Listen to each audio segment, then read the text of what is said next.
The power of the square, the T-square, and also the grand square, which is also called the cross. It is so important for you to understand the squares in your chart because the squares make you grow. They make you grow your character and they stretch you in ways that are quite uncomfortable. Come with me on this journey and learn the depth of the square, the meaning behind it, what it is actually trying to create for you, why it's so darn important in your own chart. We all have squares, and I want you to understand them. My name is Meredith, and I am your evolutionary astrologer, and welcome to my completely unedited video. I don't have an editor right now, so you get to see me, bloopers and all. I'm going to try to talk fast because I have so much important information to just pack into this video. I want to tell you that the reason why I got inspired to do these aspect videos is because I searched high and low and I could not find a really, really in-depth video for squares so you could understand them in your own chart. They are potent. They are the lethal weapons in your chart, if you will. And they can bring you to your knees. But if you use your squares in a healthy way or properly or in the very best way possible, you get so much good stuff out of them. You get your power. So let's dive into it. Okay, squares are very, very action-oriented. They are known for being the hot-headed parts of your chart. They suggest conflict and a lot of tension. I want you to think about a square as a water skier, okay? So without a lot of tension on the rope, you can't get up out of the water and ski, right? And if the rope has slack in it, you're going to sink or you're going to crash. So you need a lot of tension. And this is tension between two different parts of you. And this tension creates conflict and it creates challenge and it creates sort of an unsafe feeling. So think about when you're uncomfortable. When you're uncomfortable, you have the opportunity to just flat out fold, or you have the opportunity to really stand in that discomfort and create something amazing. Think about the time when you had to give a speech, right? Did you freeze and clam up and you crumbled on the stage with the microphone in your hand, or did you rise to the occasion? That is the square. So sometimes we don't always rise to the occasion and we're mortified or we're humiliated or we feel like we just undid ourselves. Well, other times, and maybe even the next time, you are stronger and better and more courageous because of it. So it is working with your squares time after time after time after time that you actually can grow self-mastery. So squares are so darn important. Now they are 90 degrees away from one another with a 10-degree orb. Hopefully you guys all know what the heck that means. And if not, spend a little time on my channel. And I want you to go and watch my oppositions and watch how to read a natal chart and watch my cusps video. Spend a little time digging in on my channel because I talk a lot about what orbs are. And I'm going to teach you a little bit more about how to find the squares in your chart. But I want to say that most often, but not always, most often, squares are signs that are 4 signs apart. So if you have the zodiacal wheel, the order of the constellations, the order of the signs memorized, you can figure out what 4 signs apart means. Also, if you have your gorgeous natal chart, you can just count. Also, if you have your gorgeous natal chart, you can look at the aspect grid and you can look for literally the square in the aspect grid, and you can see on the side and on the bottom which 2 planets are in square to one another. So hopefully you all have your gorgeous natal chart. If you don't, you can use the links below to find my shop tab. And please go get one. They are so easy to read, and you can actually learn astrology if you have a great chart to work with. So the reason why I said they're not always 4 signs away, I would rather you count 90 degrees from each other, and you know that each sign has 30 degrees. But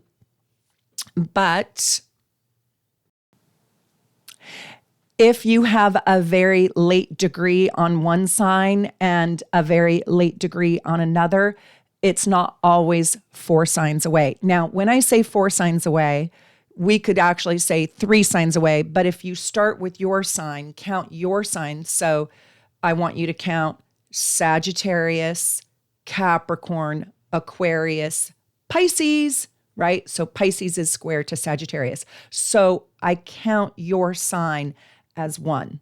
I don't count, if you're Sagittarius, I don't count Capricorn as 1. Okay. I just wanted to give you the mathematical formula. Let's keep going. So these 2 signs that are in square to one another, okay, have different priorities and they want different things. And they want, that part of you. So if you've got your Venus square your sun, your soul has a different priority than your Venus. And it's not always a bad thing. We're going to talk about the good and the bad, but there is a tendency to sort of avoid choosing one. Okay. There's a tendency to maybe do nothing until we are faced with having no choice. So there's a lot of avoidance with squares, especially when you're young, where you'll just go invisible rather than choosing a side of you that you will indulge until you have no choices. And that's the painful part of squares. The square is going to push you into having to make Sophie's choice. So Sophie, if you watched, I think she was standing there in the line going to the concentration camp, and she had to choose her son or her daughter to stay alive. That was Meryl Streep's best movie. And that is what a square feels like. And you wouldn't make that choice unless you had to make that choice. So it is when change is inevitable. And at this point, you will need to evaluate the good and the bad and negotiate a decision based on the best possible outcome. And so they are crisis. Squares create crisis in your life. But squares will eventually make you deeper, more self-reflective, and force you into action when you might not have taken any. Now, there can be 4 planets that form a square. We're going to talk about this. And I should say up to 4 planets. Sometimes there can be more because you could have, 2 conjunctions squared to 2 conjunctions squared to 2 conjunctions, right? So it could be more. But normally you just have 2 or 3 planets that form a square. Now, a T-square is very important to understand. I have a giant T-square in my chart. And that's when 3 planets come together, and a grand square is when 4 planets are all square to one another. And a really cool thing is, as I mentioned before, the grand square is also called a grand cross.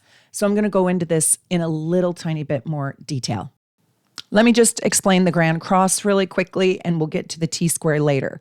So remember that the grand cross, or the grand square, if you will, occurs when 4 planets are separated from one another by 90 degrees. And also within that 90 degrees, there are going to be not 1, but 2 oppositions to one another, and therefore creating a cross, okay? A square and a cross. So there's 2 oppositions, and there's 4 squares. That's a grand square or a grand cross. You can call it either. It's the same exact thing. I happen to call it a grand square. But I want you, if you have that configuration, I really want you to please, please go watch my really long video on oppositions and what it means, because it's absolutely imperative and critical.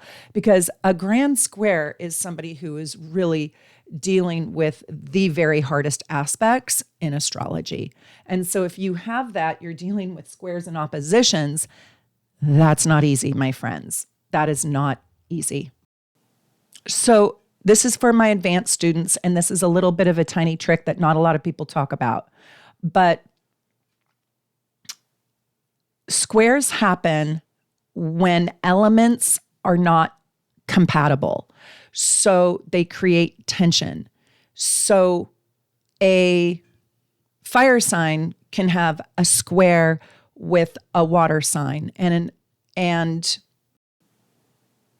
also an earth sign. So Sagittarius is square to the water sign Pisces and the earth sign Virgo. And then it's in opposition, of course, to Gemini. So sorry, my mind is going faster than my words can go. So the elements are not compatible, and that creates an extra strain, okay? Now, if you're going to count by orb, you're going to count instead of 90 degrees, because we take a 10-degree orb. So you could have a square to a planet at 80 degrees all the way to 100 degrees. But the tighter or the closer it is to the 90 degrees away, the stronger the square, okay? Now, I want to give my advanced learners, my advanced listeners, and my advanced students a little extra tip here. So this is going to be a little bit complicated because I don't have a chart to demonstrate, but this is kind of important. Now, if you are not advanced and I am just talking gibberish to you, just keep listening and keep rolling. And I don't want you to give up learning, but I want to give my advanced learners a little tidbit here. So sometimes you can have a square when the elements are the same. And let me show you how, okay? So let's say you have a late Sagittarius sun. So let's say you have a 29-degree Sagittarius sun, and it doesn't even have to be that late. This could happen all the way from 23 to 29, even all the way to 21. Okay, so let me just show you. So 30 degrees away would be a 29-degree Capricorn. 60 degrees away would be a 29-degree Aquarius, right? 90 degrees away would be a 29 degrees, say it with me, dun, dun, dun, Pisces, yes. So what if we now have our Jupiter at 5 degrees Aries? Well, that's 95 degrees away. That's a 5-degree orb from being an exact square. 29 degrees Sagittarius, 29 degree Pisces. I can go all the way to almost 10 degrees Aries, right? And it's still a square. But we know that Sagittarius is fire and we know that Aries is fire. And so those elements like each other, but technically they are still square to one another. They are not trine. They're not trine because Sagittarius is at the 29th degree and Jupiter is at the 10th degree. And that's too wide to make a trine, but it does make what we call a wide square. Okay, that's for my advanced students. Let me know if you got that. I want to know if you understand what I'm talking about. And if you don't, please don't give up on astrology because these things are so important to know. And there's always exceptions, like I before E, except after C, right? There's always exceptions. And I want you to know the exceptions so you are a smart astrologer. And so you can have a square within the same element. Now, I would say that makes a little friendlier square. It's not totally friendly, but at least you understand the language in which you're struggling with. Where if it was Sagittarius and Pisces, I'm speaking English and the other part of me is speaking Greek. Well, at least with Aries and Sagittarius, we are both speaking English. But let's talk about this. How many people do you speak English with that just irritate the hell out of you, right? It's not like it makes it a ton better, but at least I can understand your insults. So now I want you to write these down. And again, I'm so sorry I don't have an editor to do giant, beautiful graphics, but you're going to have to take notes because my editor is on maternity leave having a baby. So Aries is square, Aries fire sign is square to the elements that they don't have anything in common with, Cancer and Capricorn. Now, how can you figure this out quickly? Well, cardinal signs are square to one another. Those 3 signs are cardinal. So the next is Taurus. We know that that's fixed. So we know that Taurus is going to be square to the fixed signs that it doesn't have anything in common with, right? We know that it kind of likes Scorpio water, but that's its opposition. So what are the 2 other fixed signs? Leo and Aquarius. So those are square to Taurus. Are you getting the puzzle? Gemini is an air sign and it's mutable. So what are the 2 mutable signs that it's not in opposition to? Well, we know it's not Sagittarius because that's Gemini's opposition. So it's Virgo and Pisces. Cancer is square to Libra and Aries, right? We know that because we know Aries is square to Cancer and Capricorn. Are you with me? I know it is complicated, but not really. Once you get this, you will get this and your mind will be blown. So rewind to this part after you've listened to this whole video and really study what I'm saying and look for it on your chart. And what I'd like for you to do is go laminate your gorgeous natal chart, go get dry erase markers, and I want you to sketch up your chart as I teach you. So Leo is square to Scorpio and Taurus. Virgo is square to Sagittarius and Gemini. And you can figure that out because you know that Virgo is opposing the mutable sign Pisces. And so it's going to be square to the 2 other mutable signs. Libra is square to Capricorn and Cancer. Scorpio is square to Aquarius and Leo. Sagittarius is square to Pisces and Gemini. Capricorn is square to Aries and Libra. And Aquarius is square to Taurus and Scorpio. And Pisces is square to Gemini and Sagittarius. You got it? Now, I have another idea for you if you feel a little bit lost. I would love for you to go to Soul Navigation, click on Learn Astrology, and go take my masterclass on how to read the 10-layer cake. And I teach you step by step how to read the chart. It is so complicated and it is so complex. And there's over 40,000 things that we can see in a chart. And I distill it down to, I think I give you the top 10 things you need to do to read an astrology chart, and it will help you so much. And I have great graphics in that. So now we know that the 2 planets that are square to one another, and see if you can count it by orb rather than just by sign, so you can understand that the degrees are really important. You need to know your degrees. So that these 2 parts of yourself make you nervous. They can make you overly emotional. They can make you insecure. They can make you feel inadequate. So it's the part of you that actually can collapse, can internally collapse. And so just a side note, little story, I have a giant squares in my chart.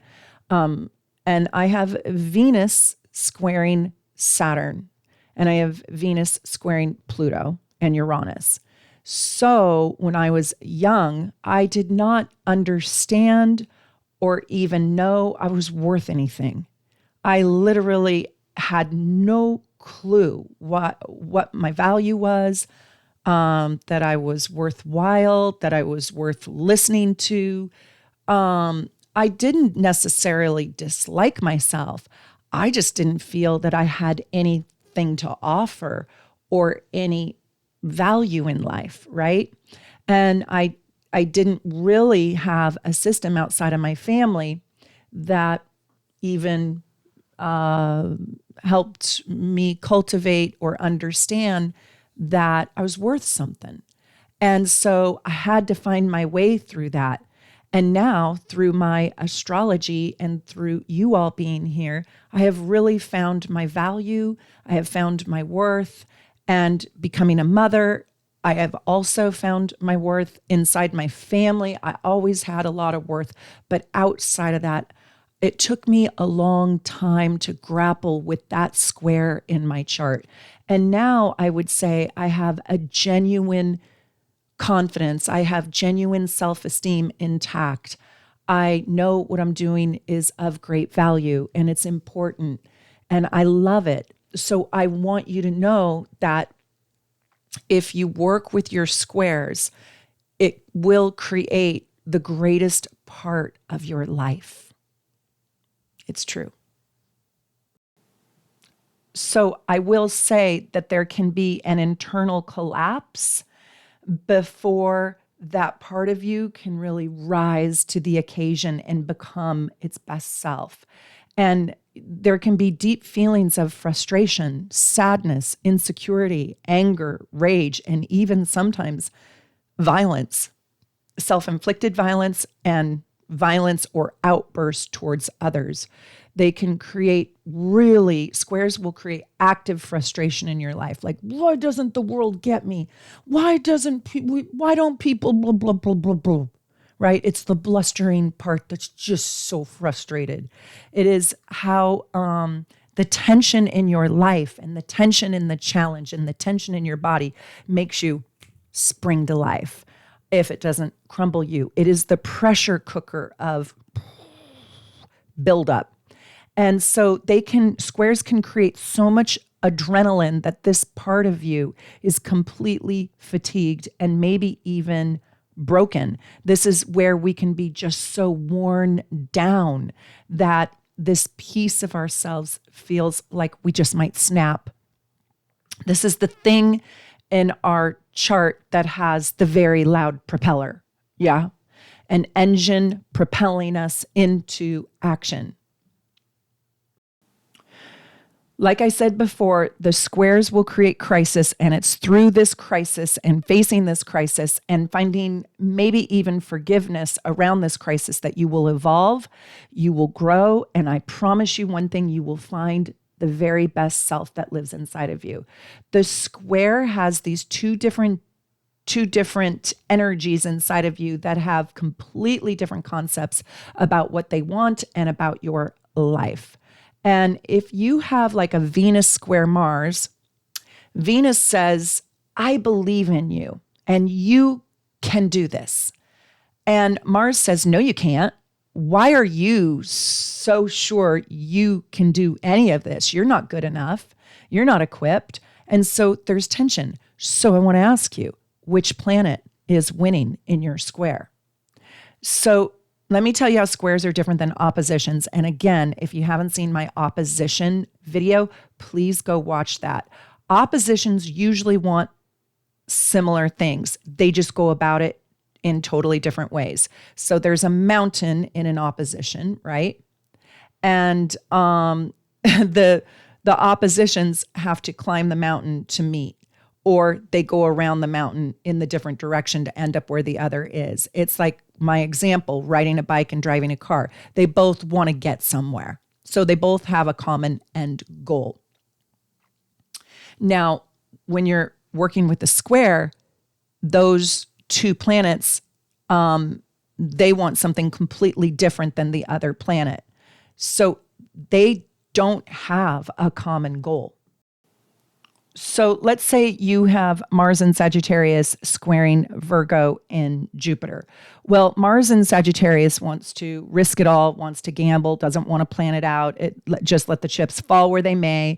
And they believe in this case, let's say the money will be manifested. Okay. And Virgo doesn't believe any of that and says, in my belief system, I need to wake up. I need to get organized. I need to have a 9-to-5 job. I need to work hard. I need to invest my time and my money wisely. And the Sagittarius part does not want to do any of that. The Mars in Sag says, come on, we can make this up as we go.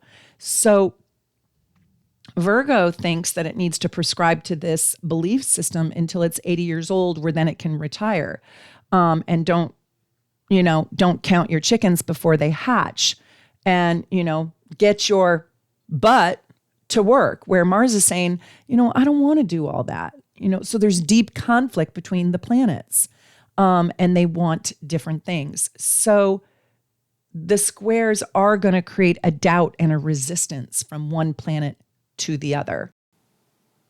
So wherever you have your planets in square to one another, and you do just have all the squares in your chart, even if you don't have planets there, and you should look to the houses that are in square to one another, because those places struggle getting along with each other, even if you don't have planets there. But this is a highly insecure place in your life until it's not. And this is where you don't have automatic security. You don't have automatic confidence. You don't have automatic sense of who you are. And you have to go out there into the world, and you have to learn how to become secure, how to become safe and confident in those arenas. So you need to look at the house and the sign and the planets and put those together in order to understand where in your life you have been feeling full of doubt. And also, I want to tell you, after 36 years old, you start to work on your squares more, because your North Node comes into light. And hopefully you have been taking on your squares, and you have been championing them. And you, and as you get older and you have more wisdom and control over your life, they do get easier. But in the beginning of your life, they create a great deal of fearfulness, a lot of fearfulness. And if you've got Pluto square to something, it's a psychological fear that you don't even know why it's there. Right? Like, why the hell am I afraid of the monster under the bed? I know there's no monster under the bed. So if you have Pluto square to a major planet in your chart, please go watch my Pluto series and start studying Pluto, because those are very, very complicated, complex squares to conquer. And when I say work with your squares, I mean take them on and stand in them in a healthy way. Like, take the high road so you get some payout, right? Now, one thing that I have personally seen a lot is people with big square aspects become overcompensators. So what's funny is, let's say you have a Pluto-Mars square, right? And so you feel kind of like insecure around your sense of power. You feel powerless. Maybe you are with a very domineering parent or a domineering system in your life that has dominated your whole life. So I have seen that squares are big, fat overcompensators. Let's say you have a Pluto-Venus square and you don't feel loved or lovable. I bet you anything, you will start to overcompensate, and you will become quite the lover or quite the people pleaser in order to get the love, right? So whatever you have, I want you to look at your planets that are square to. So if you've got Jupiter there, it might be your belief system that you overcompensate, and you push your belief system onto other people. Let's say you've got it in Mercury. Well, you might be an overtalker. You might be like, nobody listens to me, so I have to talk loud and I have to talk over people. I find it so interesting that people will book a reading with me to just talk. They just talk to me for an hour. And I probably told them like a half a thing about their chart. And they were like, oh, thank you so much. This was such a great reading. And I was like, wow, I had 40,000 things to tell you. And I didn't even get to tell you half of one thing. So there are people that feel like, oh my God, I need to be heard. I won't be heard. Now, that's fine. And they probably got what they needed out of their reading, which is great with me. I don't mind. I usually absolutely am in love with hearing what they have to say.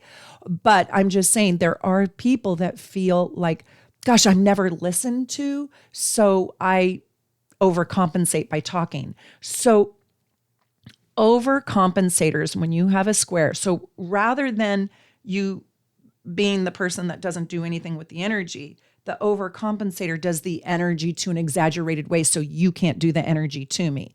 So if they've got that Mars Pluto, they become too aggressive and too pushy, so you won't, right? If they have Jupiter square Sun or Jupiter square Venus, they put their belief system out there right away, so you don't impose your belief system on them.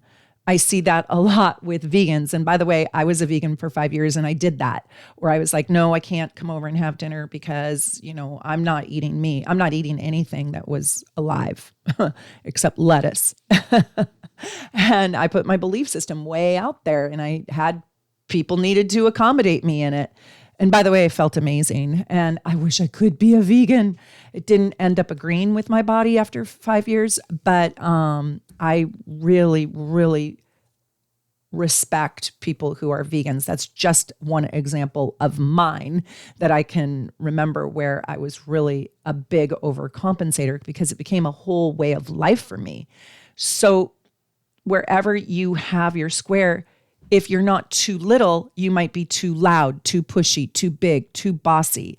And you can lose your ability to handle that situation with grace and finesse, beauty or charm, And so oftentimes they bring upon themselves the very thing they're insecure about. So if I'm insecure about not being lovable and I go out there and I desperately try to love you, right? Well, that's a turnoff. And now you don't love me. And now I get to say, see, I'm not lovable. So they prove their own point. So if you have the Mercury square, it's like, wow, I just talked and talked and I now lost my voice because I had to talk so loud because nobody listens to me. Well, and then nobody listened to you and nobody wants to talk to you again because you were obnoxious, right? Talking over, talking too loud, steamrolling, interrupting, not letting somebody else make a point.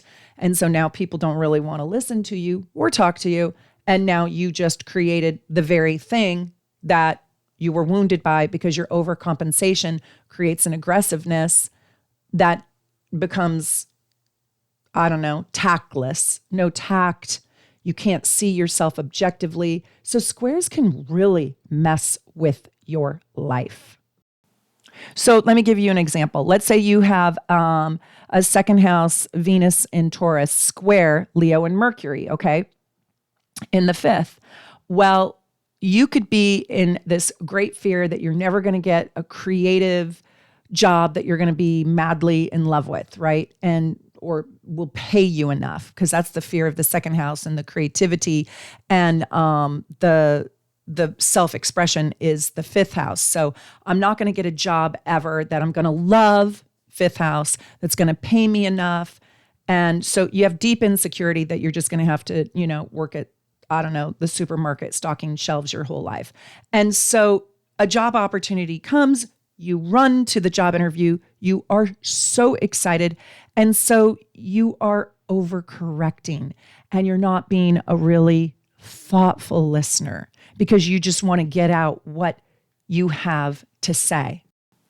And you start talking about how you are perfect for the job and you're extraordinarily good at this and this and this, and how your skills transfer, and you're a little bit of a bulldozer, but you start alienating the very person who wants to or is in charge of hiring you. So you come from a place of insecurity rather than strength or confidence, and you lose your tact, and you don't end up getting the job, and you ask for feedback. Why?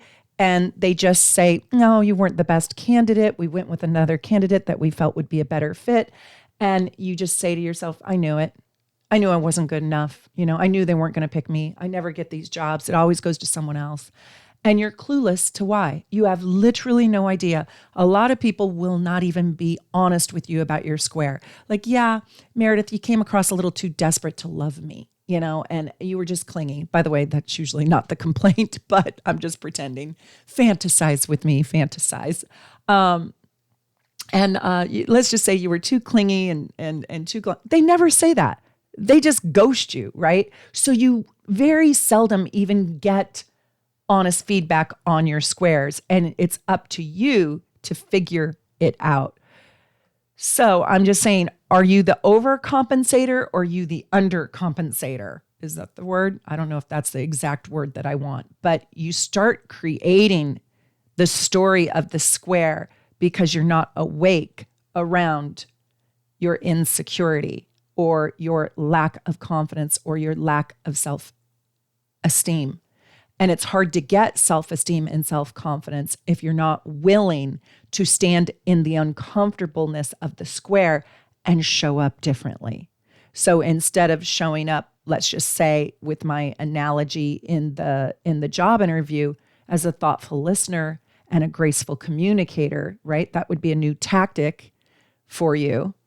Show up differently, or don't show up desperate for love. Show up not necessarily needing the love. And that's how you work with your squares. It's really, really important. You're going to feel at first the rejection from the square, and then you're probably going to create the energy for the situation at hand to do the fear of rejection that you have, to play out the rejection that you feared, is what I really should say. So if you can show up differently, show up confident rather than desperate, show up like a thoughtful listener rather than a big talker, right? Show up with graceful power rather than arrogant, dominating power. Let the other person go first. If you've got a Mars square, no, you please, right? Show up differently. And that's when your squares get reworked. We have to repattern the energy in the square. And this is my biggest secret about squares. When you can show up differently, bring different energy to the square. So you're afraid of public speaking. Stand in, even if you have to fake it till you make it, stand up in confidence in public speaking next time. What happens is with your squares, I want you to think of the squares in your chart as digging for gold, because the gold is inside the square. And the squares will reveal this gold inside of you if you don't let them completely swallow you up. Yeah, don't let them. It's through being able to manage the obstacles that we find out there that we refine ourselves. And the squares need refinement. They need elegance. They need softer edges, right? I mean, they are squares. They have 4 pointy edges. And have you ever walked into the side of a table? Oh my God. My bed frame is a square, and I have walked into that thing. Oh my God, I need to put bumper rails on the side of it in the middle of the night. I mean, I have like 6-inch bruises sometimes. That is a square. So the edges need to be softened. And when you stand in that energy differently with a little more grace, a little more harmony, a little more elegance, they become refined, and they build tremendous confidence. Okay, this is just my take. Well, a lot of this is just, yes, what I've learned, but I also now am in my wisdom years because I'm older, and I've done so many readings that I now have done my own research. So in my own research, I want to tell you, squares feel like Saturn. So wherever you have Saturn in your chart, it's where you have your big lesson in life, your karmic lesson. And it's painful, but it is just giant ding, ding, ding, ding, ding payout. Yeah. So let me tell you, if you don't have any squares in your chart, are you ever going to build a sense of character or value or self-worth or learn? Yes, you've got other things. You just have a different kind of problem. And it's kind of like, if you don't have any squares in your chart, so leave me a comment below if you don't have any squares in your chart. If you don't have any squares in your chart, you might sort of feel like you're floating along life and the current is just taking you wherever it takes you. And you might feel like you have a lack of drive or a lack of focus. And you might also feel like you're not necessarily the boss or the controller of your own life. You might feel like life is directing you, or you might be a submissive or a more subservient person in this life that has big authority figures like a father figure or a boss or a husband that is take charge and you just sort of follow along. But you might feel like somebody else is the boss of you or controlling you or just mentoring you or guiding you, or you're just the chronic protege. And so it can be quite a sad life at times if you only had trines and sextiles, which, by the way, I am going to talk about the trines and the sextiles and the conjunctions. So look for those videos, and I'm going to combine those because they're not quite as complicated to talk about. But I also want to say, if you don't have any squares, you might just take the easier path in life. And so you maybe never really had the opportunity to grow yourself out of pain and crisis. And also, I have seen people, I have somebody very, very close in my life that has no squares, only trines and sextiles in her chart. I love her dearly. I'm not going to say who she is, but she really is pretty directionless. And I would say she's very directionless. She just, like, who am I is the constant question. But I will also say that people without a lot of squares or without squares and only sextiles and trines, it's almost like they don't always or easily build up a resilience for the harder days in life. And you might not even know how to deal with conflict if you don't have a square. So I do think squares are the vitamins for the soul. And I think it's very important to develop yourself in a healthy way to be able to manage your squares. Now, if you don't have a square, let me just tell you, you are going to be very affected, and you will get the opportunity to experience squares by transit. And also, I want you to think about the people in your life that square you. So you might not have a square in your chart, but let's say you're a Virgo. Well, your Gemini mom or your Gemini mom's moon sign is squaring you. So now you got a square. So you will find squares in people. So what I want you to do is take a minute and figure out who your squares are. Okay. So in my life, my brother, my youngest brother, and my sister square my sun sign. And so one's Gemini and one's Pisces, right? Now, that doesn't mean I don't like them. That doesn't mean we have a bad relationship. But what that means is there is going to be some sort of challenge that needs to be overcome, and there are giant lessons. And it is kind of true because our father died when they were young children. And so there were challenges there in just life circumstances. So it doesn't always mean that that person is going to be a bad person. They are my angels in life. And I think they would say the same about me. And there's a lot of love there.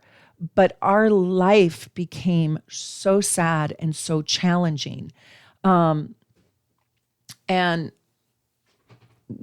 So just to say that circumstances can create squares as well. So I want you to think about the people that are square to you, and I want you to think about the months that are square to you. So if you are a Capricorn, you know that the month of Aries, right? And the month of Libra. So we've got April and October, if you will. September, October, and March and April are going to be square months for your Capricorn soul. So I want you to think of the months that are going to bring you challenges. Squares, hands down, are by far the most powerful energy in the chart. Why? Are you ready? Because they create willpower.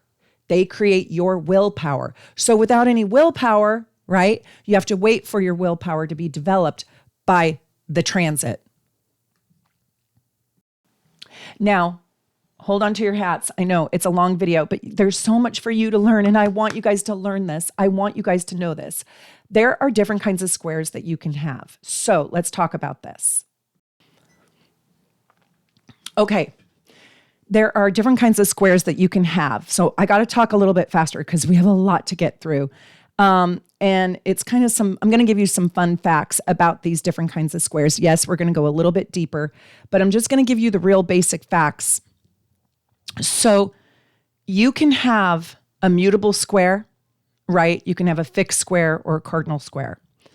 And this is for my advanced listeners, okay? So if you're not advanced, do not get insecure, but consider taking my classes, consider becoming a super supporter because you'll get all my behind the scenes, deeper lessons, and consider buying some of my deep dive reports, my starter package, my house rulers report, my soul's design, my child's report. Just dig a little bit deeper and spend more time on this channel. And you guys, please become a subscriber. I'm trying to grow this channel to 100,000 and I'm not quite there yet. We're almost there. I'm not quite there yet. So the interesting thing about mutable squares, this is for my advanced students. Mutable squares are the only squares where it is possible that both of the planets in the square will share the same ruler, right? So like Sagittarius and Pisces are square to one another and they share the ruler Jupiter, and Virgo and Gemini share the same ruler. So we're talking about Mercury and Jupiter are the rulers to the squares Sag, Virgo, Gemini, Pisces. And that's a pretty interesting thing that two planets, right, are going to rule that entire square. So your belief system and voicing your belief system is challenged in this lifetime, and I don't want it to be. So that is the unique fun fact of the mutable squares. And why I said it's advanced is because I'm not positive everybody here knows what a ruler is, and I hope you do. And I have a video called Chart Rulers, and I have a video on cusps, and we talk about the rulers in my master classes. I want you to learn about rulers if you don't already know about your rulers. The rulers of your squared planets are very important because they tell you why the square is happening. So fixed squares, I think, make you extremely combustible. And I think they can be so resilient to compromise that you get grounded in like tile grout.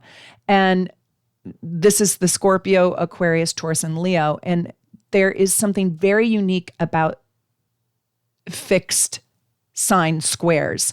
They usually run into stalemate situations because they develop a pattern of chronic resistance, and they are the least likely to learn the lessons. They're the least likely to try it differently. They're the least likely to, let me just stand, at Toastmasters and stand up with confidence this time. Yeah, they get grounded into who they are, and their identities are etched out, like etched in glass. And it's hard to show up and be different. So I really invite you to try fixed square people. They also bottle up their feelings, and they bottle up their resentments and their hostilities. And then the reason why they're combustible is because one day a trigger happens and they just erupt like Mount Vesuvius, like Mount St. Helens here in Washington. And they can compulsively do the same thing over and over and over, wanting a different result, but it's unlikely to happen. So my fixed square people, I'm inviting you to step into the mutability in your chart and try something different. Just try. That is the only way out. That is the only way through. You have to be different. So the cardinal squares have lots of action, lots of activity, and they are not waiting for anyone or anything. So they can take the initiative, but they can become quite the bulldozer. And they can mess it up that way because they can make things happen, but they're too aggressive, too impulsive, too decisive. Their way or the highway. They are filled with enormous pride, and they usually lose by being the overcompensator. So I want to also talk really quickly about the T-square. The most important thing you need to know about the T-square, listen to me. It is absolutely critical. You cannot understand the T-square without understanding the apex of the T-square. So I have a T-square to my Sun and my Venus, and there's no bailouts with the T-square. I have to solve my own problems. And that's also seriously one of the very best things I have done in my life is solve problems. And when you have a T-square and the Sun and Venus, the Sun and Venus is the apex of the T-square, life is on you. So you will have to grow your own self. You will have to grow your own character. Nobody's doing it for you. And you might not even be lent a hand. You actually might be undercut and undermined, and you have to overcome that. So I want you to know that the apex, so the apex is the middle planet, right? That is in square to two other planets. In my case, it's 4 that are in opposition to one another, right? Pisces and Virgo is square to Sagittarius. Sagittarius is an apex. I take a 10-degree orb. 10 degrees is going to be called a wide T-square, but it still is one.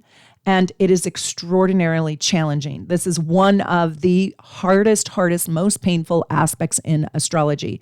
And if the ruler of the apex planet or planets is also in the T-square, is also square. So let's say Jupiter, in my case, Jupiter was in the T-square, that would be so hard and so painful. But yet the work is absolutely critical to be done. So it interlocks these energies, and it's almost like you can't get out. You kind of need to wait for a transit or a progression, for a trine to come along and help you and sprinkle a little bit of love. You need a little bit of, love and support to assist you or help you. But this T-square usually dominates the whole horoscope, and it creates the central theme, or the main event of your life will be found in this T-square, especially if the apex is a personal planet like your moon, like your sun. If you had Sun Pluto, that's a big deal. If Mars is in the apex, Venus, Saturn, it's big. It's big no matter what. I should just say it's big no matter what. But with the sun, it becomes your whole identity. And so you're going to have a very impactful life if you work with your T-square. Now, the T-square is going to involve at least 3 houses in the horoscope. And I want you to think of this as a three table legs, right? And so I want you to imagine what that 4th table leg would be, right? So it would be exactly opposite of the planet that is the apex. And when the sun hits that counter apex point by transit, now you have 4 table legs and you have a grand square, and you usually can do something really productive with that square. And that brings us to the Grand Cross, or the fixed grand square. It's the same thing. Okay, so what creates this configuration? Well, it's called quadruplicity. Quadruplicity, that's how I think we say it. So it's where we have 4 of the planets, right, in cardinal signs, in mutable signs, and in fixed signs. And so when you get all 4 within those different signs, and you remember what they are, you can see how the energy is directed. So it's either cardinal, which is action, mutable, which is flexible and adaptable, or fixed, which is like the builder, the structured builder. And that's what creates that grand square. Now, the grand square can make you feel like you're pulled in multiple directions, like 4 different directions, which it's fractured, it's discombobulating, and it creates this internal struggle and this great frustration that really can spill over into life, and it can create even anger. And you're going to have to work extra hard to become balanced and to become refined and to become really clear-headed. Now, if you have this in cardinal signs, I'm telling you, you have the potential to be a natural born leader. And you can truly, truly throw yourself into the world with this go-getter dynamic energy, and it just might be pulled into a lot of directions. So you really do have to get focused on what are you talented at, what are you good at, and go into it. There can be so much confidence built and so much drive built, right, by refusing to be dominated and having the guts and the courage to step into that cardinal energy. There is so much power. It might feel like a tug of war, but this is, so after you feel sort of disoriented and pulled in all these different directions and almost having like multiple strong personalities that refuse to get along with your own self, each fighting to take precedence over the other. After you mature a little bit and you find a way to create more gentle and loving self-expression for self and for others, and understanding that you actually do need other people in life, and that you can then put your unquenchable thirst and desire for success, for winning the prize in life and winning that prized place in the world, that if you can manage the perpetual struggle for power inside of you, and you can condense it and guide it into something of greatness, oh my God, you could rule the world, at least your little part of it. There is such an unrest with cardinal square people, grand square people. There's a drive to live life at the largest level, and they feel like they have multiple talents in this lifetime. But there's nothing that you can't do if you can take this on. There is a deep need for self-expression. So let's talk about the fixed grand square. Okay, what is so hard about the fixed squares person is that they really struggle to go with the flow. There is so much resistance to change, and they are literally here to learn flexibility, adaptability, mutability, seeing another perspective, leaning into another perspective, listening to other people, allowing another person to have an opportunity, letting someone else have their way. They are here to learn how to compromise, and they could really close themselves in, close off from taking risks, do it one way only in all of life. You know, all I did was not even A, B, and C, just A, right? Where life can actually have so much crisis in it from the outside world coming in that all you are is crisis manager, and you have a template on the way that you're going to do things. And you could be so rigid and so stubborn with your own children that they just want to leave because they can't do it your way or the highway. They can't live like that. And so adaptability and flexibility is so important. And I just want to wrap my arms around you.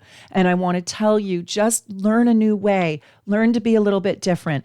Don't be so rigid in your morality, in your religion, in your work, in your health. You know, you don't have to run 5 miles every single day. And if you miss a day at the gym, you're a loser. That's not necessarily true.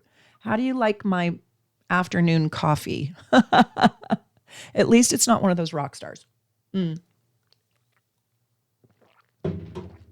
open mind, an open heart, an open schedule.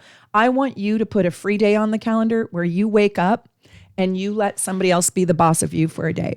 Like, take me on a fun day, and you, my partner, my wife, my child, my lover, you get to make up what we're going to do. Yeah. Aw, look at who I have here. Oh, look at who I got.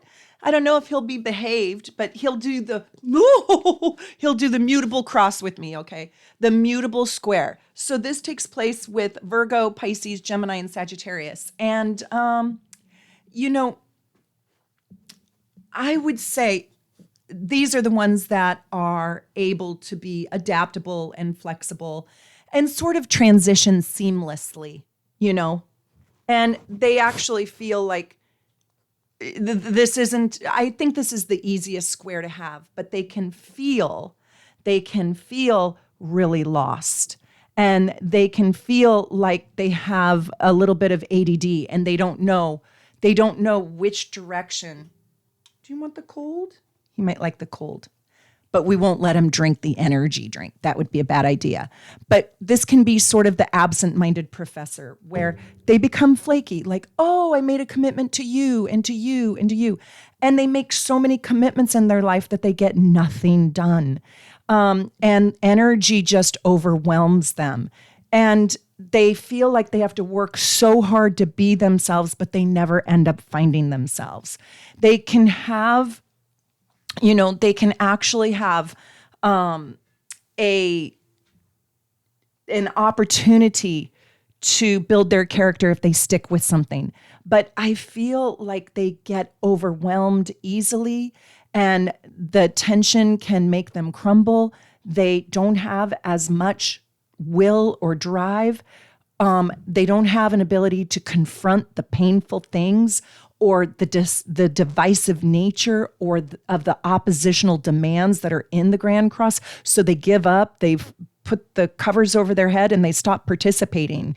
And they have a harder time integrating the different conflicts in this mutable Grand Square. And I will also say that they want to just stick with the nicer energies. And so sometimes they cop out or opt out and they don't stick around for the hard stuff. They're quick to get a divorce. They're quick to quit a job. They're quick to, no, I'm not going to take the school bus. It's not cool to take the school bus. I'm just going to stay home. I'm not even going to go to school, right? And so they sabotage themselves by disassociating or by not integrating the hard stuff in life. And they won't always do the difficult parts. This is Bo. If you don't already know him, isn't he so cute? Oh my God. He's the newest member of our family. And he is just so adorable. But he woke up from like a 12-hour nap. He was napping in my little girl's bed. It was so cute. I took pictures of them. And so now he's probably hyper. So this is my video on squares. I hope you guys have loved this.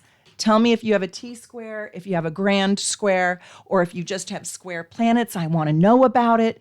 And also, I would absolutely love and appreciate if you would subscribe to my channel and if you would become a super supporter. You get so many benefits. I'm not letting them go. I'm not letting them go. I'm gonna suffocate them with love. I hope you guys will subscribe and become a member and also come learn astrology with me. And I am having my next workshop. I think it's going to be in Barcelona coming up in October. And if you're interested, send me an email to Team Soul Navigation. teamsoulnavigation@gmail.com. And I will put you on the list to receive information. And I just love being here with you guys. I'm sorry there's no editor. Thanks for sticking with me. Take good care. Bye for now.